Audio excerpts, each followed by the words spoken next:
baseball fans, how you doing? How you doing? How you doing? Happy Thursday evening. We are drawing closer to the weekend.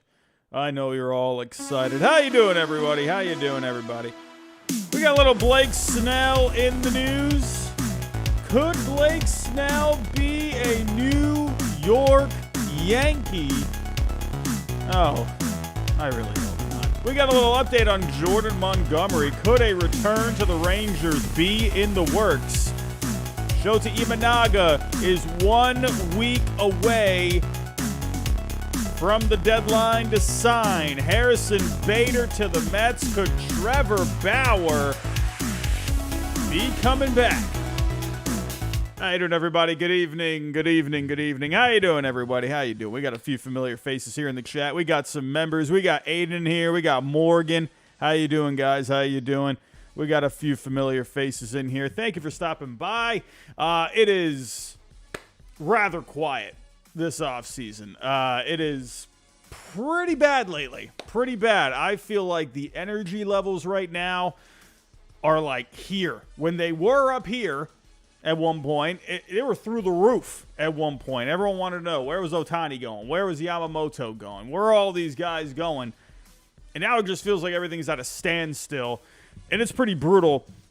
I'm not going to lie. It's like we're digging for anything at this point. We're bored on X. We're trying to come up with all these different mock trades. And I feel like free agency, it feels like how it feels right now is how it felt last offseason and prior off seasons when everyone had already signed. That's exactly how it feels right now. It feels like the offseason is done, but there's so many free agents out there. It's getting a little crazy, in my opinion. We need some dominoes to start falling. This is getting pretty rough. And you can blame Scott Boras for that. You can blame Scott Boras with Blake Snell, Jordan Montgomery on the market. But we do have some updates on those guys. Hopefully we start seeing some action on them real soon. Shota Imanaga is in the news 1 week away until he has to sign. Trevor Bauer. Could he be back? At some point, could Trevor Bauer find a home before any of these other guys out there? I don't know. But everyone, if you can, real quick for me, hit that like button for me. Hit the bell notification. Share the show. And share anything else on the channel as well. And actually, speaking of, everybody, I actually did just post a video a little earlier, not too long ago, about an hour ago. And that is blockbuster trades I want to see. Go check that out right now. We got a little Randy Rosarena in there. We got Dylan Cease in there. We got Shane Bieber. We got Jesus Luzardo. Go check it out. Had some fun making that one. Just came up with a bunch of different proposals. And make sure you go comment on that video. Go look at the trades that I posted on there. And go let me know your thoughts. And don't just let me know that, oh, this trade stinks. They would never do that. Instead of doing just that, I'm okay if you do that. Just give me a counter proposal. Give me a different proposal. Give me your reasoning behind why you think a trade stinks, or maybe why you think a trade is good. Give me a little bit more detail if you do go leave a comment. I would greatly appreciate that. So, everyone, let's get to it here. We got plenty to talk about tonight. And listen, I haven't been here the last couple of nights. That's how slow it's been. I've been working on other pieces of content because honestly, I'm just trying to get some work done, and why not? Because there's really nothing going on in the news the last couple of days. But we finally got a little bit to put our teeth into. So let's start with Blake Snell. This was the interesting one out there today. And the main story that we had heard, all right, first was that the Yankees were interested in Blake Snell. But then with Andy Martino, of course, Andy Martino, he just kind of comes out of nowhere, and he just likes to put these little things out there. Andy Martino, he said here today, of course, I had the quote highlighted, and now it's gone. One sec. Where did it just go? I just had it highlighted. My goodness. I cannot find the quote now. Where, oh, where is the quote? Okay, I cannot find the quote now. First, the Yankees were interested in Blake Snell. My computer right now is chugging along. There we go. But Andy Martino also said that he heard something out there that Blake Snell even had some interest in going to the Yankees. And that was the one that was a little surprising to me. And we even had Jon Heyman as well. Everyone, I might have to get myself a new computer. I'm not kidding. My computer has been chugging along lately. My websites aren't loading. But Jon Heyman reiterated as well that when it comes to Blake Snell, that the Yankees are interested in Blake Snell, but it would have to come at a certain price, right? And then we even had from let me just make sure I get this right, from NewJersey.com, we had Randy Miller from the New Jersey Advance Media. He put a little thing out here as well saying Blake Snell won't be an option for the Yankees unless Scott Boras lowers his contract demands. So that pretty much tells us right there that's the one thing holding up this market right now, especially on the pitching side of things, right? I mean, we have seen pitchers come off the board, so it's not like, most of the guys are being held up. There are still names out there, of course, but we have seen a lot of other pitchers come off. But I feel like Blake Snell, Scott Boras, they are definitely holding up. It's not just players are getting held up. It's teams are getting held up, right? Teams that may be interested in Blake Snell, they can't really turn their attention anywhere else until they get something done with him. But I find it interesting. You're seeing a lot of contradicting information, right? Jon Heyman saying like, yeah, the Yankees are interested. Andy Martino saying Blake Snell's interested. There was even something else out there, I guess Garrett Cole and, even Aaron Judge are maybe trying to, say a little something to Brian Cashman, like, hey, go get this guy, right? Aaron Judge and Blake Snell, they've been buddies for a while. So, yeah, of course, players, they're always, hey, go get that guy. He's pretty good, right? But then I could also see the other side of the coin where leverage. It's always leverage, man. Like, it's always, let's just imagine this, right? Garrett Cole, let's say Aaron Judge, right? They're buddies. Hey, Aaron Judge, of course, yeah, sure. Would it be cool to, play with his friend? Yeah, absolutely, right? But I would also want my friend to try and make some money as well. So maybe some stuff is getting out there to try and help push Blake Snell's market a little bit, right? Start getting some of these other teams involved. Now, the Red Sox are one team. I'm wondering if maybe there could be something there. I don't know about that. I mean, they wouldn't even go... who knows the actual details with the Red Sox and Yamamoto? Who knows? We don't even know what the offer was or if they even offered a contract, right? But if they weren't really to go crazy for Yamamoto, I don't know about Blake Snell. Who knows, right? Maybe it could end up being a short-term deal. That is something we've heard with Blake Snell. Maybe that could happen. Maybe a shorter deal. He's 31 years old. Maybe he ends up doing like a 4-year deal, a 3-year deal with an option. 35-year-old, or when he turns 35 years old, he can go hit the market again, try and get himself like another 3-year deal or something like that. We'll have to wait and see. But Blake Snell, sure. Could the Red Sox be in there? Yeah. I absolutely think they could be.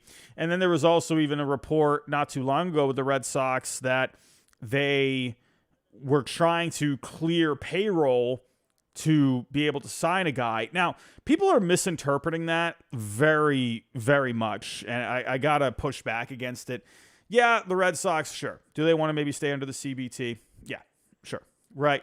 But if you want to build a complete team, right, yeah, maybe you got to go clear off Kenley Jansen, right? There's certain priorities, right? Where it's not like, because if you go after Blake, they could go after Snell right now, right?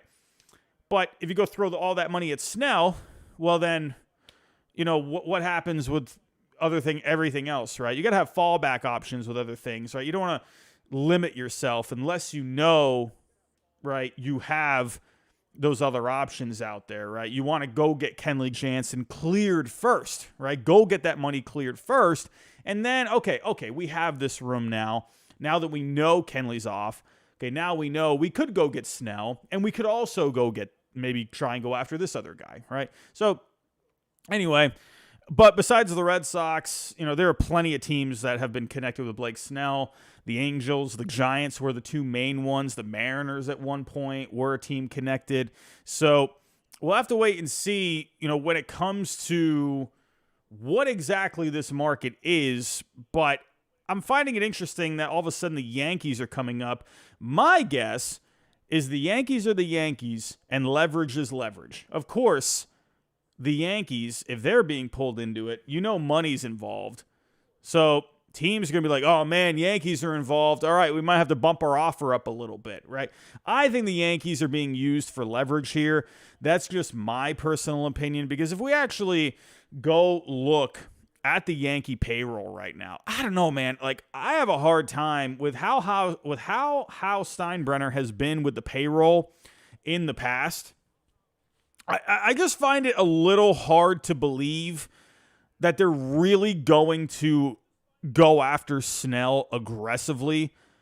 I just have a really hard time with really seeing that. You got Judge for 40, Cole for 36. But the big one is you just brought Rodon in last year, who is injury prone. And let's be real, Blake Snell, he's been having issues, in the lower half, right? He's had groin strains and stuff like that. So it's are they really going to go out there and spend $25, $30 million on Blake Snell now? I don't buy it. I just really don't. I don't know, man. The Yankees payroll is already very high. Now, what could Blake Snell end up getting? Well, if you go to baseballtradevalues.com, if you sign up for the subscription, and if you use my code HYDE, you get 10% off. Go get yourself a little gift. I know it's past Christmas, but you can still go always get yourself a gift.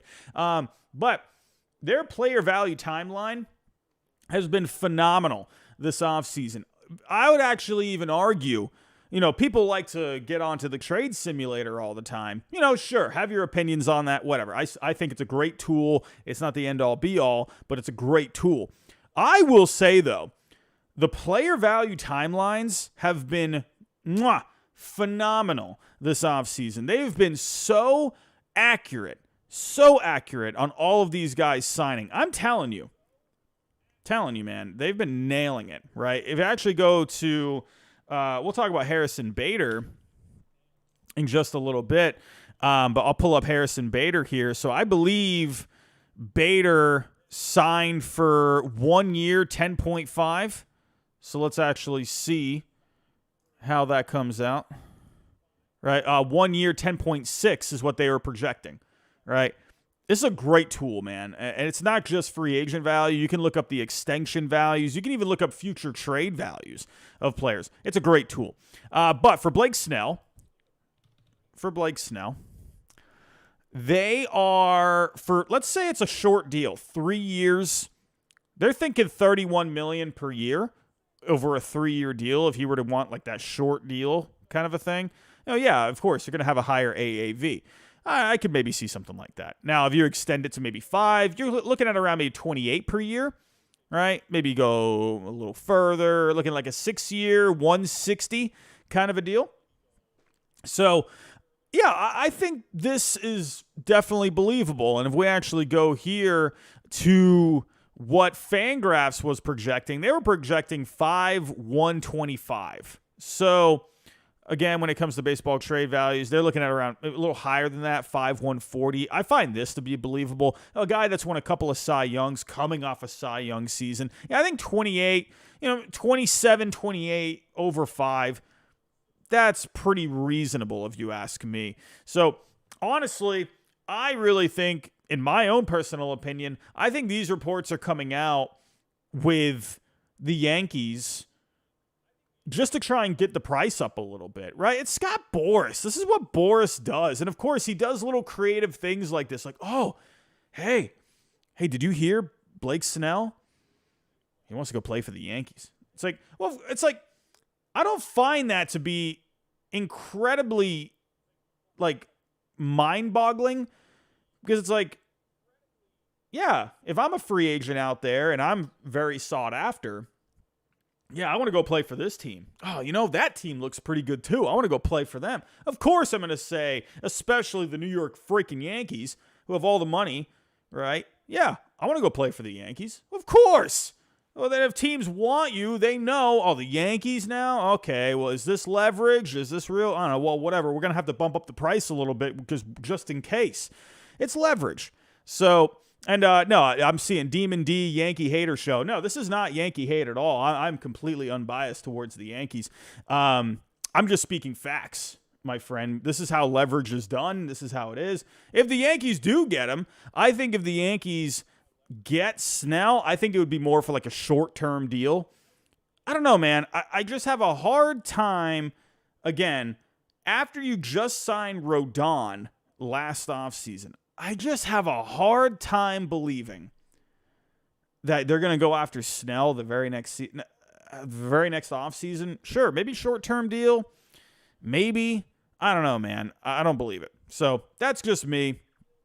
We'll see what ends up happening. So, however, speaking of Blake Snell, there is also another picture out there. Speaking of free agent pictures, it's not just Blake Snell that's on the market. We got a little something on Jordan Montgomery as well. And I have actually said, in the past, I don't see this team, really going for it, but it was because of one reason, right? And Jordan Montgomery, the Texas Rangers are now being viewed as the favorite for Jordan Montgomery. So the big reason Jordan Montgomery and the Rangers didn't really seem to be connected all that much is because the Rangers, they've been having issues when it comes to TV revenue, right?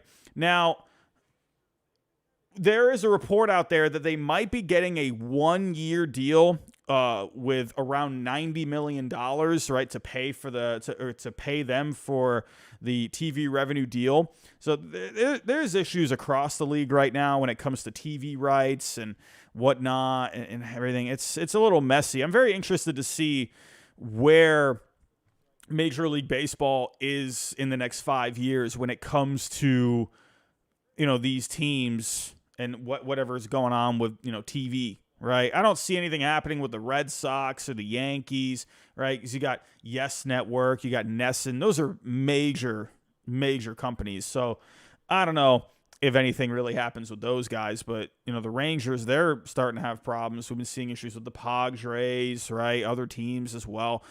So in my head, I'm like, well, if the Rangers, if they don't got this under control here, I don't know if they're really going to want to go spend the big bucks. But again, like I said, looks like they're going to be getting a pretty big lump sum of money. And again, around $90 million, right? To where now they have a bit of flexibility. And so Jordan Montgomery, according to Randy Levine on that article that I had mentioned, he is actually reporting that the Rangers are his first choice. And listen, I'm not surprised about that. I have always said about Jordan Montgomery, it's not that I don't see the Rangers as a fit. The only issue I had was the TV. But if they have the resources to get a deal done, I absolutely see the Rangers as an obvious fit to bring him back. They need pitching, right? Their rotation, in my opinion right now, I'm sorry, I think it's in shambles at the moment, right? You got Nathan Eovaldi. Listen, I love Nasty Nate, but look at all the starts that he's missed over the last few years. He has trouble staying on the mound. John Gray, he's missed some starts over the last couple of years. Heaney as well. To me, and then you mix in Max Scherzer, who's got back issues right now, and he's not going to be on the opening day, or he's not going to be with the team on opening day. Who knows how long he ends up missing. But they're just having issues right now with their pitching staff, in my opinion, when it comes to the depth, right? Would be nice if Jack Leiter, and maybe Owen White were pitching a bit better, right? To where they could be relied upon a little bit more. But the Rangers really need stability here. And Jordan Montgomery, To me, if you were to ask me one word to describe Jordan Montgomery, it's stability. So that's what the Rangers need. And again, if this is true, that the Rangers are Montgomery's first choice, hey, I think that's great. Honestly, that's a great fit to me, right?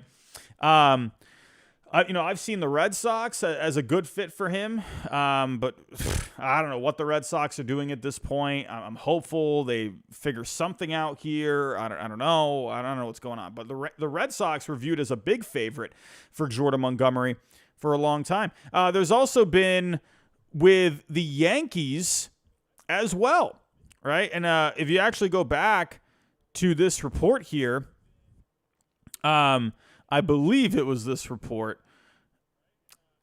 Again, I had everything highlighted. Oh, here we go. So the person told New Jersey Advanced Media of a growing belief within the organization that left-hander Jordan Montgomery is headed back to the Rangers and not the Yankees. The Yankees have been connected with Jordan Montgomery all offseason. Remember, not too long ago, the Yankees traded him away, right? Traded him to the Cardinals, and Jordan Montgomery said, yeah, I don't know, they didn't really view me as a guy in the playoffs. Once I came to the Cardinals, felt like I could be myself and just pitch. And he felt like he couldn't really have that with the Yankees. So I actually saw a really good quote today about Blake Snell from the X account, Johnny Lasagna. If you're a Yankee fan, you need to follow Johnny Lasagna. I'm a Red Sox fan, and I enjoy following him. I find the stuff he puts out there funny. He put something out. I don't know if he retweeted it or if it was his own thought. I can't remember at all. I'm not trying to discredit him, but he put something out there today that basically saying he's worried that if they did bring in Blake Snell, would Matt Blake, pitching coach, really try to mess with him or really try to work with him to try and limit the walks instead of just letting Blake Snell be Blake Snell, right? That's what I think the big key is with him. I think you just need to let him be him, right? And I think if you start tinkering with stuff with Snell, I don't know, man. He's just a guy. You just got to let him go, right? That's how I see Blake Snell. But I thought that was a valid point to bring up. Would the Yankees try to mess with Snell? Try to fix things, try to limit the walks, right? I think that could be interesting. I don't know, but maybe that could end up helping him. I don't know. But we've seen in the past with the Yankees, with position players too, you bring in good players and all of a sudden they fall apart. So I don't know. Not everyone's up for the Yankee way. So anyway, but back to Jordan Montgomery. Yeah, this is a great fit. In my opinion, if he goes back to the Rangers, I think it is the best choice. Sure, the Red Sox need him. The Yankees could use him. Other teams out there could definitely use Jordan Montgomery. But to me, I think out of all the teams, the Rangers make the most sense. The only reason why they didn't make sense to me was just because of the TV stuff. So, hey, if they got that under control, that's good for them. And then they also say here, he loves Texas, the source said of Montgomery. That's really where he wants to go. And you got to think of Jordan Montgomery too, right? Grew up in South Carolina, Southern guy. Yeah, I bet he freaking loved Texas, right? Growing up in South Carolina, and then you're, going to Texas. I mean, that's just like a perfect fit for the guy, honestly. I don't know. So that's just me. But speaking of Jordan Montgomery and Blake Snell, let's actually get into tonight's sponsor, and that is BetUS. With BetUS, right, you're getting a ton of different ways to play, but they actually have right now some great specials when it comes to the baseball side of things. I know it's the offseason right now, but there's a whole bunch of different ways you could still make some bets online with BetUS. Right now, they already have their MLB season awards up for grabs. They got stat leaders up here. I'll get to the specials here in just a second, but they got the divisions already up. You can go make bets already on the divisions, even future World Series winner, right, for 2024. But right now, since we're talking about Blake Snell and Jordan Montgomery, let's go see their odds for where they sign if they don't go back to their team. All right, so as of right now, the Giants are leading the way for Blake Snell, and the Red Sox have already climbed up to the number 2 spot behind the Giants, followed by the Cubs. The Cubs all of a sudden have made a big leap for Blake Snell. I predicted Blake Snell to sign with the Cubs. I'm wondering, what are the Cubs doing? What are the Cubs doing? I'm just saying, like, they got to do something here. They got to do something. Towels in the chat. You said don't bet. I will actually say I think it's okay if someone wants to bet, but make sure you do it responsibly. That's the biggest thing. That's the biggest thing. Responsibility is key when it comes to making your bets online. But he also has here the Angels. Funny enough, the Angels have been a team that's been really connected with Blake Snell. And already, the Red Sox and the Cubs are actually in front. That's very interesting. And then the Mariners are a little bit behind. I don't see him going to the Mariners. So right now, I definitely think these 4 teams, they seem to make the most sense for Snell. But then the Yankees, funny enough, they actually have the Yankees way down here at plus 1,600. So to me, when I saw this report about the Yankees, I thought leverage. So we'll see.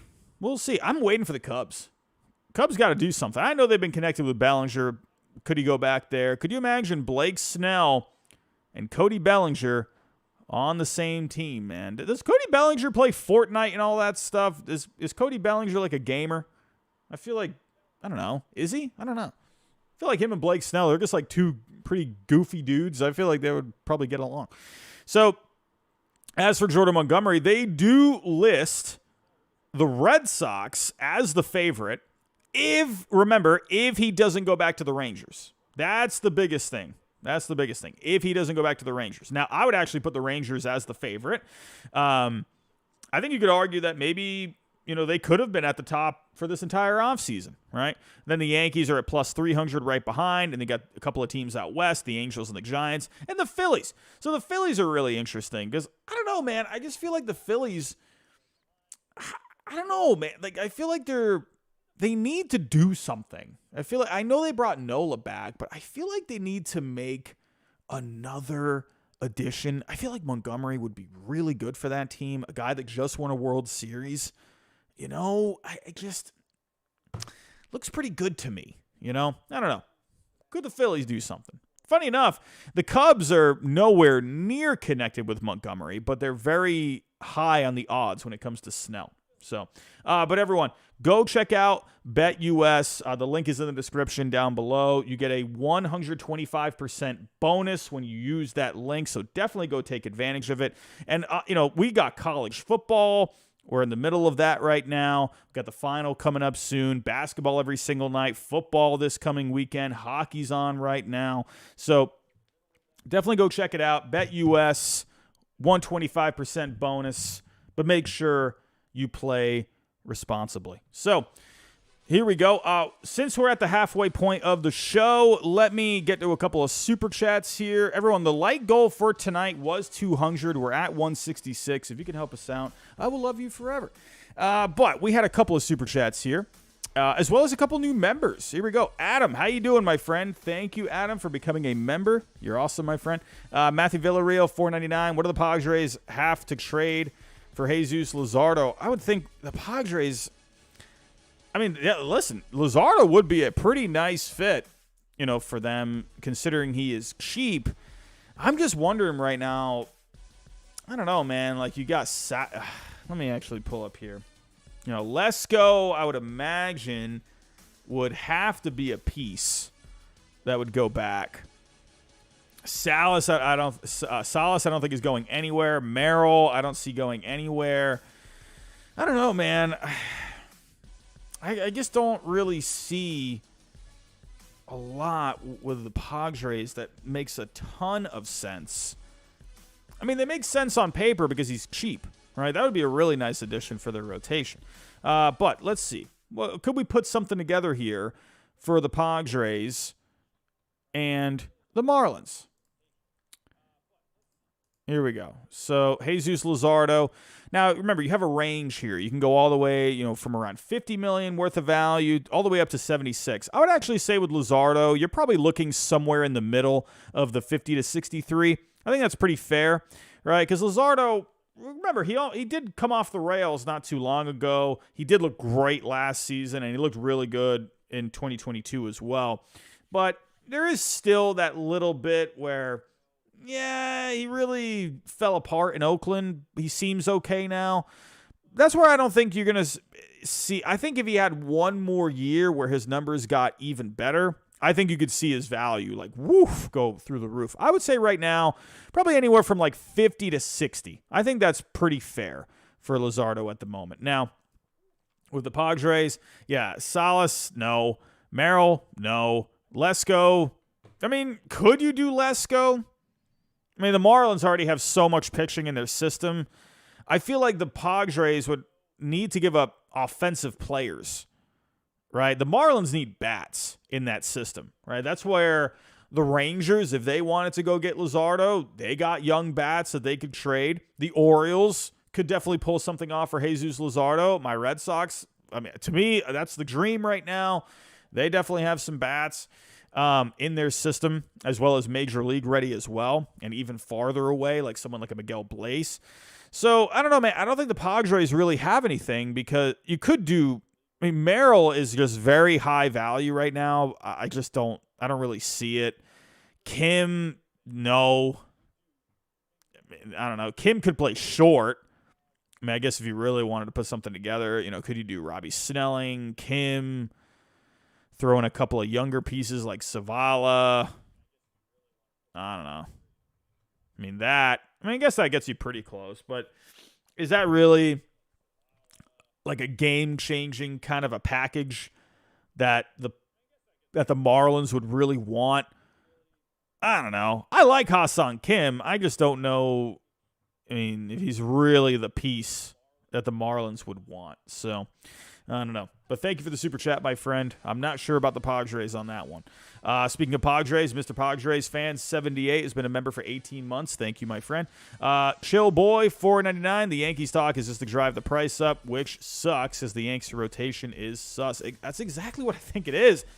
Dude, you got Scott Boras out here doing riddles everywhere, right? Everyone always loves, not the riddles, but the little, I guess they're riddle. I don't know. Are they riddles? They feel like riddles, right? When he says all these phrases about his free agents and stuff, that sounds like something Scott Boras would do, right? You know what I mean? I don't know. To me, I think they're just trying to get the price up. It's just funny how that comes out when it seems like Snell has been building a little bit of momentum, and then you hear something like that. I don't know. I don't buy it. Sean Loon, $4.99. Have you considered playing out of the park baseball? I feel like it fits you so much. I do like out of the park baseball. I need to get a better computer. I'm going to say that right now. I need to get a much better computer. I have an Acer. It's been a great computer for me. It really has. For 3 years now, I've been using this thing. I got it for $500 or $600 on Amazon. It's great. This has been an awesome computer. I feel like when I try to play out of the park baseball on there, it really, you just hear my computer just revving up, man. So I do like it. I really do. I think it's an amazing system, what they do. It's honestly incredible. I just have, for me personally, I have such a bad attention span. I can't even play video games anymore. I don't know if I could actually sit down and play it. I get distracted by so many things. It's bad. So, it's great. It's great. Just saying. When I looked at out of the park baseball before the season started, I was running simulations for the upcoming season. One team that they loved that no one else was really picking were the Orioles. They loved the Orioles on there, and they won 100 games. So, yeah, I think they're pretty solid at what they do. They're not going to get everything right, but hey, I think it's a very well thought out, just masterpiece in my opinion. So here we go. Let's get to the latter part of the show. We got another pitcher out there by the name of Shota Imanaga. I'm going to be honest with you. I have said this before. I don't want my Red Sox getting anywhere near him. I see Red Sox fans on Twitter, X, whatever you want to call it, Is that how we're going to be saying it from now on? Like Twitter, X, whatever you want to call it. I feel like that's what it's just going to be. 2 years from now, people are still going to be saying Twitter, X, whatever. As for Imanaga, I see so many Red Sox fans talk about Imanaga like almost like I don't know. It's almost like the tweets that I see about Imanaga from Red Sox fans. It's almost like they think he's like the next best thing. Like, I know they don't think that, but it's like the way he gets used in like people will post their rotations. And yeah, they always have him in like the middle, but it's like, listen, I understand the hype about Imanaga, right? You got, it's the pick shape, it's the stuff. I get it, right? Yes, I think Imanaga can be a very serviceable guy in the major leagues. At Fenway Park, though, dude, I don't want any part of it. Absolutely not. The Yankees, this was actually something that came out with the Yankees, is they have no interest in Imanaga because he's a fly ball pitcher who wouldn't be a fit for Yankee Stadium. Dude, I don't care what anyone says. I watch Imanaga, and that dude, I see you, Uncle Ted. I see you. Shota is a beast. Not at Fenway Park.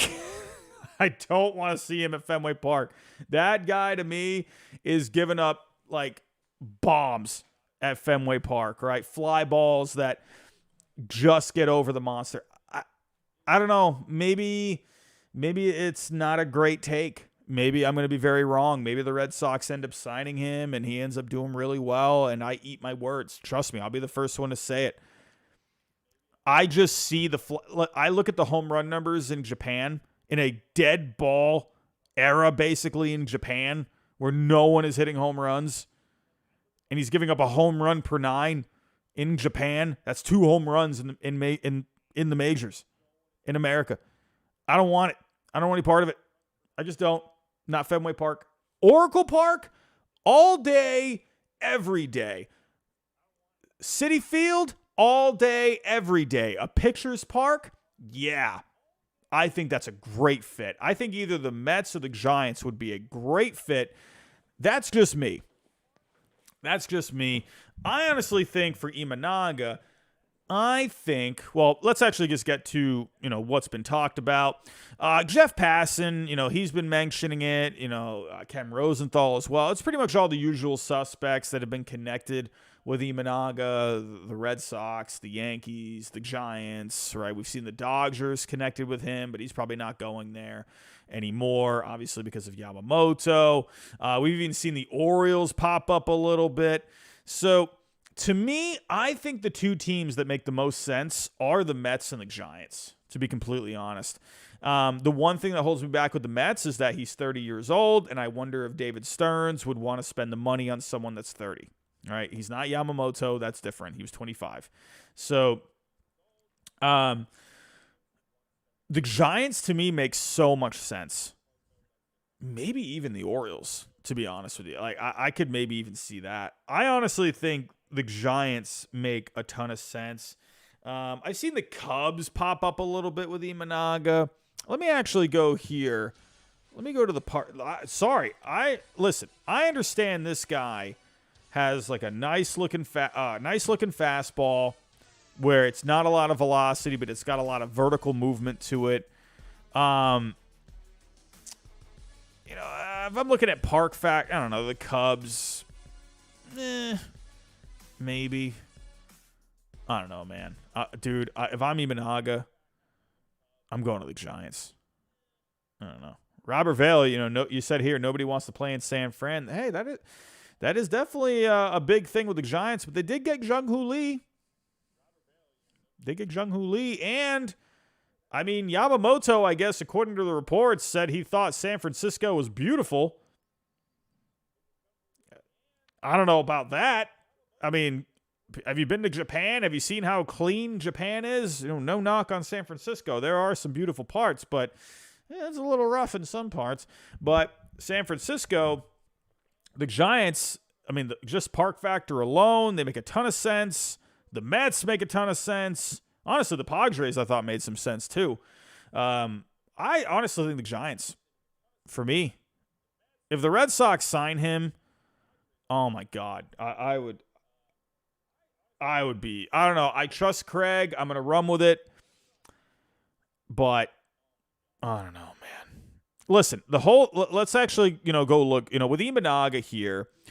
So, there's a good article. I'll plug the article. It's sportsinfosolutions.com. They have this whole thing on him. Eno Saris, he put something out a little while ago, or back in the WBC. He said Imanaga was the Stuff Plus leader. Listen, Stuff Plus, I love Stuff Plus. You all know me. I'm a dork when it comes to the numbers. I don't think it's the end-all, be-all, though. I really don't. Caleb Ort had good Stuff Plus. We all know what happened with Caleb Ort. And Caleb Ort had more velocity than Imanaga. Doesn't mean everything. Now, the one thing that people bring up a lot with Imanaga is the vertical break, the induced vertical break, right? He gets a lot of vertical movement on the fastball.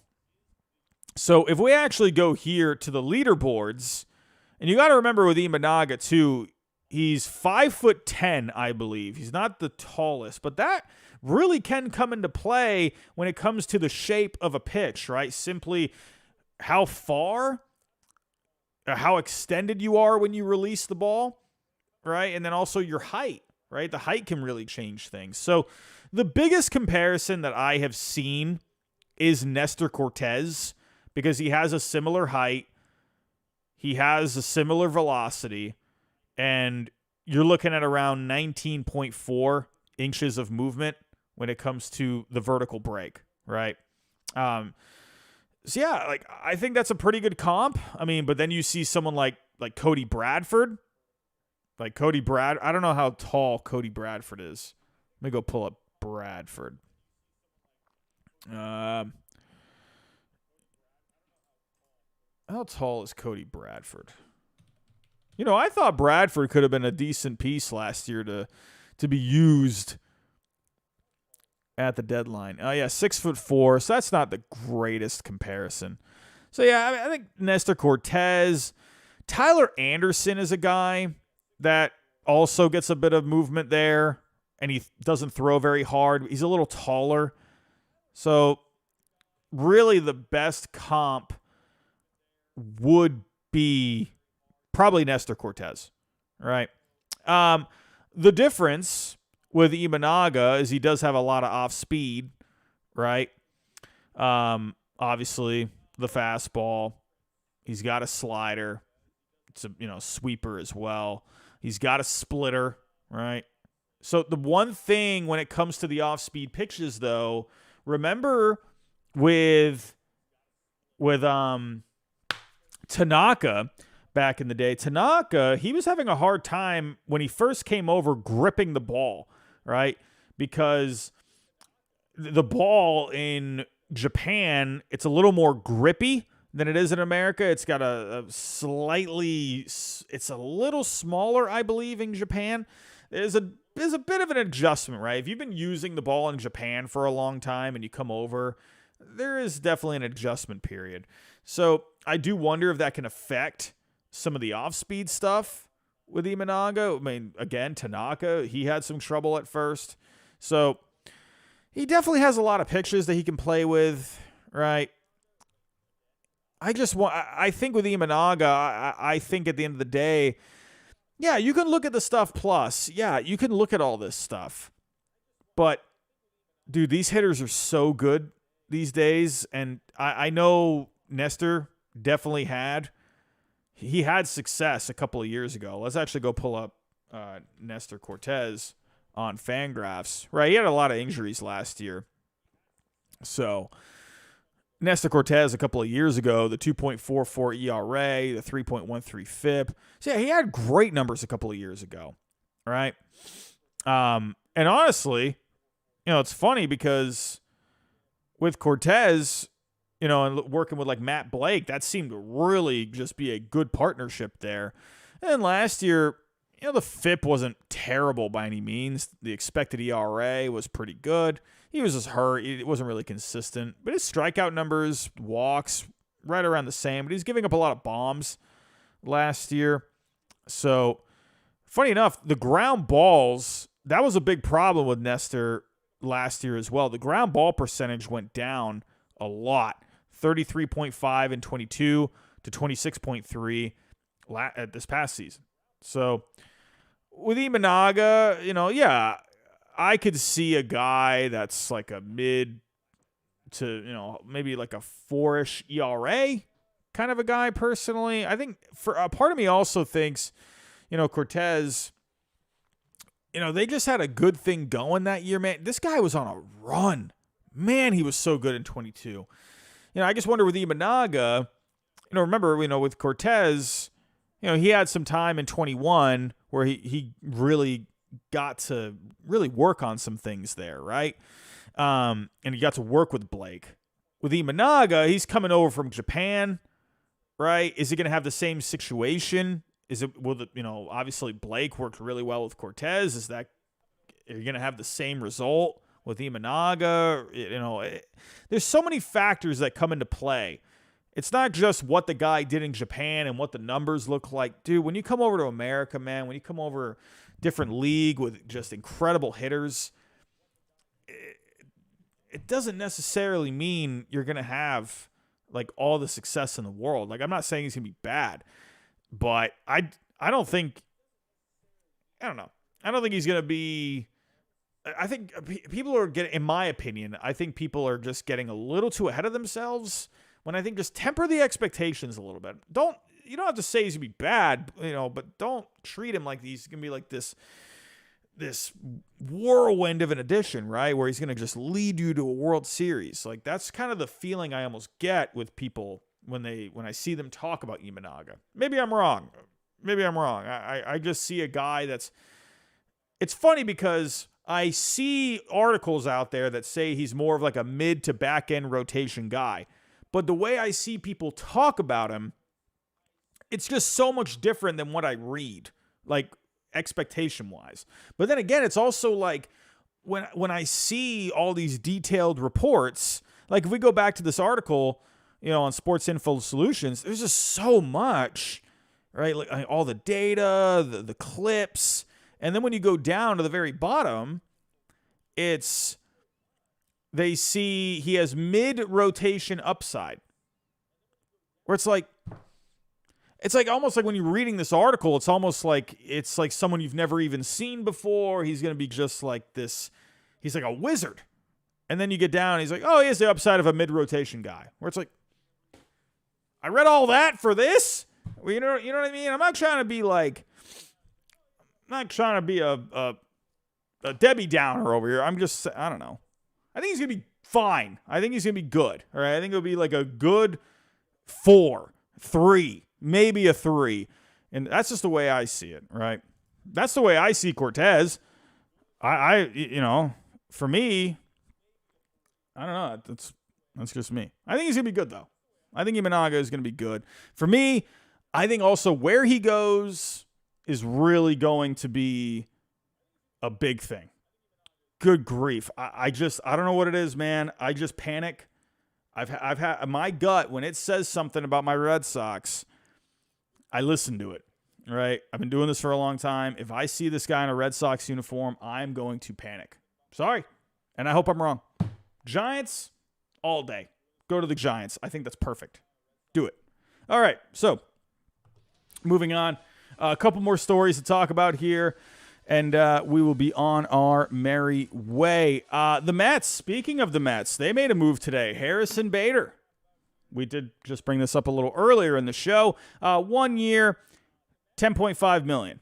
I like Bader. I've always been a fan of Bader. I think he's a good energy player. I think he's one of those guys where he's never going to give you amazing numbers, but he's just a good energy guy to have on your team, right? He's going to give you great defense out there. There's the 3 words again. If he's healthy, right? Bader, he's ran into some injuries in the last couple of years. Yeah, sure.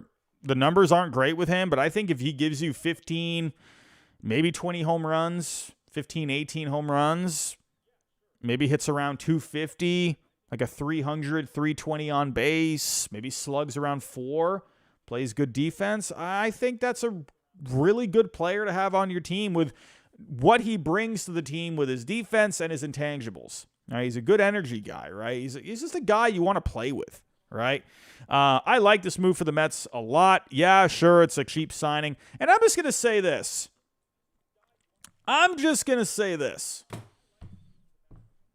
Listen, I know there's a lot of offseason left. I know. But remember my free agent predictions video? Remember that video? It was the most viewed on this channel.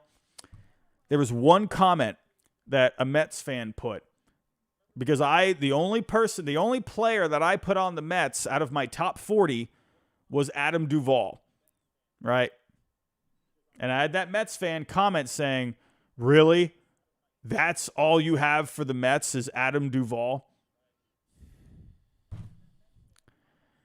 Listen, I know there's off-season left. I know things can happen. I know. But can I just say I told you so?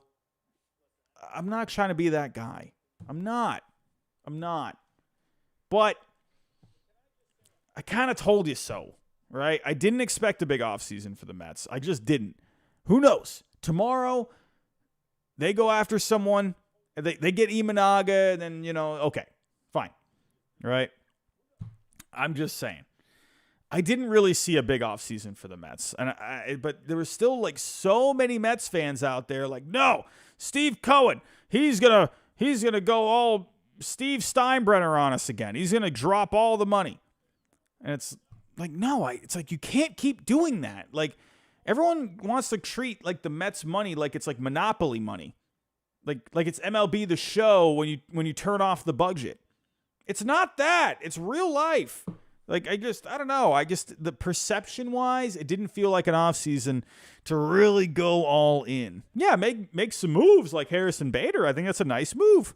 Gets to be with Pete Alonso again. Remember, they used to play before. But yeah, overall, I like the move for the Mets. I like it. So, speaking of the Mets, let's talk about the division rival Braves. And they actually signed Chris Sale to a 2-year deal. So basically what was going on here, if you go back to, and if you are living under a rock, Chris Sale was traded to the Braves, in case you missed that. So Chris Sale, for 24 and 25, right, he was supposed to be making $27.5 this coming year. And then he had a $20 million club option for next year. So the Braves said, all right, let's get a new deal in place. So the Red Sox traded him. They're going to pay $17 million of his $27.5 for this coming year. And then there's like deferments and stuff. So the Braves are only going to pay like $500,000 for this year. So the Braves said, nope, let's make a new deal. Let's get rid of that club option for next year. And we'll make the club option for 26 for $18 million. We'll bump up the club instead of doing the club option for next year for 20, we'll just pay you $22 million for next year. So he's guaranteed to be with the Braves. And then he's going to be also getting another 16 from the Braves this year. So Chris Sale is going to be making a good amount of money this year. Not bad. I like this. Hey, Red Sox fans, they would have gone crazy if they did this. I think for the Braves, it gives them a guy. He's almost 35. I think it's fine. And our last story, Trevor Bauer was in the news today. He was actually on the news today. He actually went to Fox, and he actually sat down. And, am I the only one that likes Bauer with the longer hair? Is that just me? I think, obviously a little more clean cut. I think, sure. I think he's obviously more clean cut because he's trying to get back into Major League Baseball. So, but he sat down today with Fox, and he actually really spoke a lot today, right? And he says here, I know I've made mistakes. That's kind of what I'm trying to focus on. And, so he was with Bill Hemmer, right? He says, focusing on, I know I've made mistakes. That's what I'm trying to focus on. How do I get better from the experiences that I've had? I've made mistakes in my personal life. I'm really detail-oriented when it comes to baseball and my training, but I didn't apply the same level of scrutiny to my personal life. They also talked about how there's other lawsuits with other women that are accusing him of similar accusations with Lindsey Hill, and he basically went on to say, yeah, I can't really talk about those, but we are going to win those just like we did against Lindsey Hill. So we'll see how that goes. We'll see. But then there's also this where he wrote, I made mistakes. I agreed to do things I shouldn't have done. I was reckless. It hurt a lot of people along the way. I made things very difficult for Major League Baseball, for the Dodgers, my teammates, my friends, family, people close to me. So I've done a lot of reflecting on that. I made a lot of changes in my life to address that. I'm not having casual sexual relationships anymore, for example. So, yeah, I mean, I think if you were to say, say what you will, whatever, I think just, the way he was going about, like, getting himself involved, with whoever he was, getting involved with, I felt like it just wasn't very responsible. Say what you will about, everything that happened or have your own opinion, whatever. But I think we can all agree that just the way he was going about things in the first place was just not responsible at all, right? Go back even further, right? All the comments he was making about Rob Manfred. Say what you will, right? You might not like your boss, but he's your boss at the end of the day, right? He's the guy that runs the show. You can hate Rob Manfred all you want. You can hate your boss all you want, but they are your boss. And if you're going to call them out, it's never gonna go well, right? And he basically spoke about that today, and so I think he's probably realized, like, yeah, I was kind of a dum-dum, right? So anyway, Bauer did talk. You can go watch it here. It's around 7 minutes long, so you can go just go to foxnews.com and you can go watch it here. Listen, I do think there's a chance. I do think there's a chance that he could be back. I do. I really do. I don't think it's going to be with any of these, teams that are like these big market teams by any, like the Yankees or the Mets or the Dodgers. Obviously not the Dodgers, but like these teams that have a lot of revenue coming in, big fan bases. I have a hard time maybe seeing that. But I could see some teams. Now, if there is one slightly bigger fan base, maybe the Angels. I think it's going to be, which team would be okay with bringing him in, but also which team needs him too? Which team needs pitching? I'm sorry. Listen, I thought the Angels a couple of years ago, before he signed with the Dodgers, I thought he was perfect for the Angels. I did. I was like thinking, man, dude, Angels are like the best fit. They need a pitcher. They need an ace. So I think the Angels, honestly, I mean, why not? I mean, I think he could be a pretty good fit there. What do I know, though? I don't know what's going on there. Maybe the Rockies, they need some freaking pitching. I could see Bauer being like, yeah, let's go to Colorado. Why not? The White Sox, I know you might be thinking, well, the White Sox are trying to trade off pieces. But listen, if you bring in Bauer on like a 1-year deal and he pitches well, then you can trade him, right? Get some pieces back, right? I could see that, especially if they move Cease. The Nationals, that's a team kind of that's going through a rebuild right now. Same thing, right? The Nationals bring him in on a 1-year deal, and you can trade him, get some prospects back at the deadline. If there is one team that is a contender, I wonder if maybe the Texas Rangers, right? I wonder if that would be an organization that is a winning organization that would be okay with bringing him in. We did just talk about Montgomery earlier. That definitely makes some sense. But, man, listen, even with Montgomery, I think you could argue that they could definitely still use some pitching. I'm just saying. I see in the chat, Donnie, the Royals. I thought the Royals, too. I thought that would be a pretty good home for him, right? Kind of like a smaller market there. I don't know. At this point, they seem to be pretty set. I don't like Jordan Lyles. Listen, if you had Bauer, Reagans, Waka, and Lugo, and then Singer, I'm sorry, that's a good freaking rotation if you ask me. That's not bad. Trevor Bauer, go to the Royals, please. Can we have some fun, everyone? I'm gonna get out of here. I'm about ready for bed. I'm getting tired. But everyone, don't forget, I did post that video earlier, so go check it out. Go help it out with the algorithm. If you can, go leave a like on it. Go comment on it. I'll look at the comments, and I'll respond back at some point. But if you can on the way out, please hit that like button for me. That's all I ever ask. But yeah, that's it. Everyone, thank you for stopping by tonight. Again, right, I usually don't go live Fridays and Saturdays. That's not usually a planned show unless something does happen. So be on the lookout. But tomorrow, I will be on the BetUS TV channel talking whatever's going on in the world of sports. So go check us out tomorrow on there, BetUS TV. That is the YouTube channel, BetUS TV. So you will see it. They've actually been doing shows Monday through Friday. So definitely go check those out and go see if you like it. But everyone, I'm out of here. If you do come on by tomorrow, I'll see you then. But if not, we'll be back to regular programming Sunday night. And everyone, I'll talk to you next time.